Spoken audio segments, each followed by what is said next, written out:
জোড়াসাঁকো ঠাকুরবাড়ির ঐতিহ্যমণ্ডিত রথীন্দ্র মঞ্চে অনুষ্ঠিত হল কালপুরুষ সাহিত্য পরিবার আয়োজিত এক মনোজ্ঞ সাংস্কৃতিক অনুষ্ঠান। সমগ্র অনুষ্ঠান পরিকল্পনা ও পরিচালনায় ছিলেন কালপুরুষের প্রতিষ্ঠাতা ও সম্পাদক অরুণিমা চ্যাটার্জি এবং উপদেষ্টা নির্মাল্য বিশ্বাস।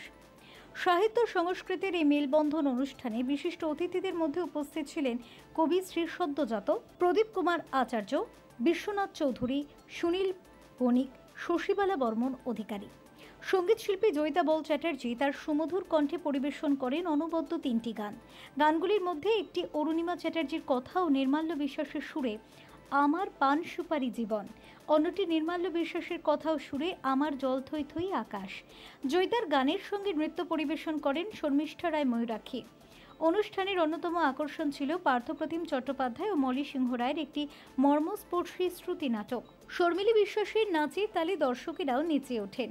ক্ষুদে শিল্পী সৌম্যদীপ্তা দে ও আরুষ সরকারের পাকা দেখা নাটকটি দর্শকদের উচ্চ প্রশংসা লাভ করে। মৌত্রিষা চৌধুরীর পরিচালনায় নন্দিনী প্রোডাকশন হাউস নিবেদিত নৃত্য আলেখ্যটি ছিল মনোগ্রাহী। এছাড়াও গুঞ্জন সাহিত্য সংস্কৃতির মেলবন্ধন এবং সুরধ্বনি নিবেদিত শ্রুতি নাটকটি ছিল সুন্দর। অনুষ্ঠানে কবিতা পাঠ করেন মানস ঘোষ, দুলাল সুর, সমতা রায় সহ আরও অনেকে। এছাড়াও সঙ্গীত পরিবেশন করেন ডক্টর বৈশাখী দাস, অপর্ণা নাগ দাস, অপর্ণা দে।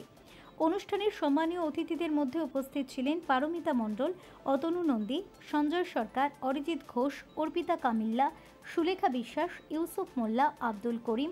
একক কাব্যগ্রন্থ প্রকাশিত হল বিদ্যুৎ মিশ্র, প্রদীপ কুমার আচার্য, তপন কুমার সাহা ও তনুশ্রী বসু পাত্র।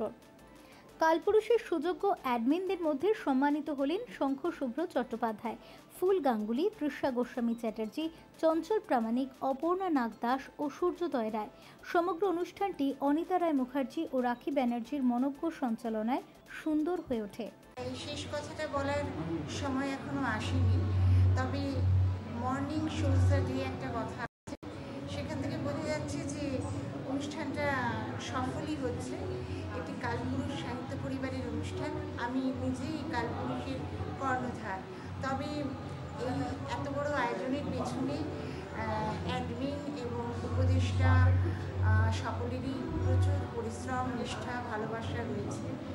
আর এটা দেখে খুব ভালো লাগছে যে এই ডিজিটাল মিডিয়াতে বা এত রকম সস্তা এন্টারটেনমেন্টের মাঝেও যে মানুষ সত্যি শিল্প সাহিত্যকে ভালোবাসে, আমাদের ঐতিহ্যকে শ্রদ্ধা করে, সেটা আবার প্রমাণিত হলো।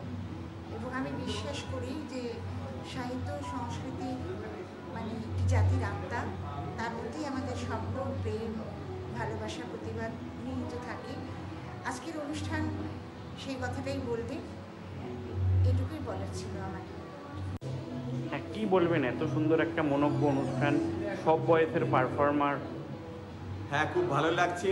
মানে সুন্দর একটা অনুষ্ঠান, সাংস্কৃতিক অনুষ্ঠান হচ্ছে, যেখানে সাহিত্য জগৎ, সংস্কৃতি জগতের বহু মানুষ এসছেন, বিভিন্ন বয়সের শিল্পীরা এসছেন, দূর দূরান্ত থেকে এসছেন। তো খুবই ভালো লাগছে, দর্শকরাও খুব এনজয় করছেন। সঙ্গীত শিল্পী, নৃত্যশিল্পী, তারপর একটা নাটক হলো, খুব সুন্দর শ্রুতি নাটক হলো, ভীষণ ভালো লাগছে। এরপরে বই প্রকাশ আছে, গুণীজন সম্মাননা আছে। এইরকম উদ্যোগ কি আমরা ভবিষ্যতেও আরো বৃহত্তর আকারে দেখতে পাবো? অবশ্যই, কেন, এটাও একটা বৃহত্তর উদ্যোগই। কেন, আমরা যে অনুষ্ঠানটা করছি আরো বৃহত্তর উদ্যোগে, ঐতিহ্যমণ্ডিত জোড়াসাঁকো ঠাকুরবাড়ি রথীন্দ্র মঞ্চে, তো দর্শক, প্রচুর সংখ্যক দর্শক এসছেন, প্রচুর মানুষের সাড়া পাচ্ছি। ভবিষ্যতে আমরা আরও বড় অনুষ্ঠান করব, সারাদিনব্যাপী অনুষ্ঠান করার আমাদের ইচ্ছা রয়েছে। Bureau report, channel 10।